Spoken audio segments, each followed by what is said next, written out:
Hello നമസ്കാരം, എൻ്റെ പേര് സന്ധ്യ. ഞാൻ ഈ ചാനലിൽ എളുപ്പത്തിലും വേഗത്തിലും ചെയ്യാവുന്ന ഇന്ത്യൻ റെസിപ്പീസാണ് ചെയ്യുന്നത്. കഴിഞ്ഞ കുറച്ച് വെള്ളിയാഴ്ചകളായിട്ട് ഞാൻ ചെയ്യുന്നത് ലഞ്ച് റെസിപ്പീസാണ്. അപ്പോൾ അതേ സീരീസിൽ ഇന്ന് നമ്മൾ ചെയ്യാൻ പോകുന്നത് ഉരുളക്കിഴങ്ങ് മൊളോഷ്യമാണ്. ഇത് വളരെ സിമ്പിളായിട്ട് ഉണ്ടാക്കാവുന്ന, വളരെ കുറച്ച് ഇൻഗ്രീഡിയൻസ് ഉപയോഗിക്കുന്ന ഒരു ഡിഷാണ്. ഇതിനാവശ്യമുള്ള സാധനങ്ങളുടെ ലിസ്റ്റ് ഡിസ്ക്രിപ്ഷൻ ബോക്സിൽ കൊടുത്തിട്ടുണ്ട്. വീഡിയോയിലേക്ക് കിടക്കുന്നതിന് മുമ്പ് എൻ്റെ ചാനൽ സബ്സ്ക്രൈബ് ചെയ്യാത്തവരെ സബ്സ്ക്രൈബ് ബട്ടണും അതിൻ്റെ അടുത്തുള്ള ബെല്ലും അമർത്താൻ മറക്കരുത്. വീഡിയോ ഇഷ്ടപ്പെടുകയാണെങ്കിൽ ലൈക്ക്, ഷെയർ, കമൻറ്റ്. മൊളോഷ്യ ഉണ്ടാക്കാൻ ആവശ്യമുള്ള സാധനങ്ങൾ നോക്കാം. ഇവിടെ ഞാൻ കുറച്ച് ഉരുളക്കിഴങ്ങ് സവാളയും കട്ട് ചെയ്ത് വെച്ചിട്ടുണ്ട്. അപ്പോൾ ഒരു 4 ഇടത്തരം സൈസിലുള്ള ഉരുളക്കിഴങ്ങ് എടുത്തിട്ട് ചതുര കഷ്ണങ്ങളായിട്ട് മുറിച്ചിട്ടുണ്ട്. അതേപോലെ ഒരു സവാള മുറിച്ചിട്ടുണ്ട്. സവാള ഓപ്ഷണലാണ്, വേണമെങ്കിൽ ചേർക്കാം. പിന്നെ വേണ്ടത് ഉപ്പ്, മഞ്ഞൾപ്പൊടി, ചെറിയ ഉള്ളി, ചുവന്ന മുളക്, കരിവേപ്പില, പിന്നെ കുറച്ച് വെളിച്ചെണ്ണ. അപ്പോൾ ഇത് നമുക്ക് ഉണ്ടാക്കി തുടങ്ങാം. ഒരു പ്രഷർ കുക്കറിലേക്ക് ഞാൻ ഉരുളക്കിഴങ്ങും സവാളയും കുറച്ച് വെള്ളവും ചേർത്തിട്ടുണ്ട്. ഉരുളക്കിഴങ്ങ് വേഗമുള്ള വെള്ളമാണ്.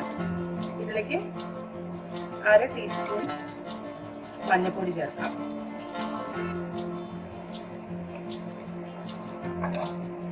ഇനി ഇത് നമുക്ക് ഹൈ ഫ്ലെയിമിൽ ഒരു 3 വിസിൽ വരെ കുക്ക് ചെയ്ത് എടുക്കാം. ഉരുളക്കിഴങ്ങ് വെന്തുകൊണ്ടിരിക്കുമ്പോഴേക്കും നമുക്ക് ഈ ചെറിയ ഉള്ളിയും ചുവന്ന മുളകും കൂടി നന്നായിട്ട് ഒരു പേസ്റ്റ് പോലെ അരച്ചെടുക്കാം. പ്രഷർ മുഴുവൻ പോയതിന് ശേഷം ഞാൻ പ്രഷർ കുക്കർ തുറന്നിട്ട് ഉരുളക്കിഴങ്ങും സവാളയും റെഡിയാക്കാം. നമ്മൾ ചെറിയ ഉള്ളിയും ചുവന്ന മുളകും കൂടി അരച്ചെടുത്ത പേസ്റ്റ് ഉണ്ട് അവിടെ. ആദ്യം നമുക്ക് സ്റ്റവ് ഒന്നുകൂടി കത്തിച്ചിട്ട് ഇതൊന്ന് തിളപ്പിച്ചെടുക്കാം. അപ്പൊ ഇനി ഇതിലേക്ക് നമുക്ക് അരച്ചു വെച്ച പേസ്റ്റ് ചേർക്കാം. ആവശ്യത്തിന് ഉപ്പും ചേർക്കാം.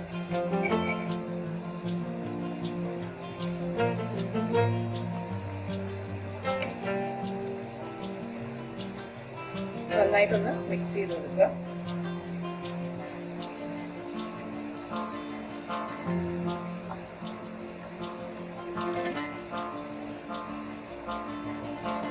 ഇനി ഇതൊന്ന് കുക്കാവണം. ആ ചെറിയ ഉള്ളിയുടെ പച്ച ടേസ്റ്റ് മാറുന്ന വരെ ഒന്ന് തിളയ്ക്കണം. ഇതിന് മുമ്പത്തെ എൻ്റെ ലഞ്ച് റെസിപ്പീസിൻ്റെ വീഡിയോസ് നിങ്ങൾ കണ്ടിട്ടില്ലെങ്കിൽ അതിൻ്റെ ലിങ്ക് ഞാൻ ഡിസ്ക്രിപ്ഷൻ ബോക്സിൽ കൊടുക്കാം. ക്ലിക്ക് ചെയ്ത് കണ്ടു നോക്കാം. ഉള്ളി മുളക് നല്ലോണം തിളച്ചിട്ടുണ്ട്. ഇനി നമുക്ക് ഈ ഉരുളക്കിഴങ്ങ് ഉടച്ചു കൊടുക്കാം. വല്ലാതെ തിക്കാവാണ് കറി എന്ന് വെച്ചാൽ കുറച്ച് ചൂടുവെള്ളം ഒഴിച്ചു കൊടുക്കുക. ഉരുളക്കിഴങ്ങ് നല്ലോണം ഉടഞ്ഞിട്ടുണ്ട്. ഇനിയിപ്പോൾ ഇതിലേക്ക് ചെയ്യേണ്ടത് അല്പം വെളിച്ചെണ്ണ ഒഴിക്കാം.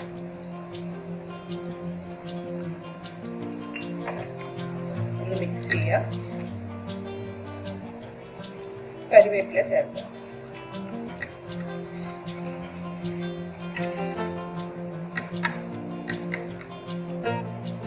സിമ്പിൾ പൊട്ടേറ്റോ മൊളോഷ്യം റെഡി.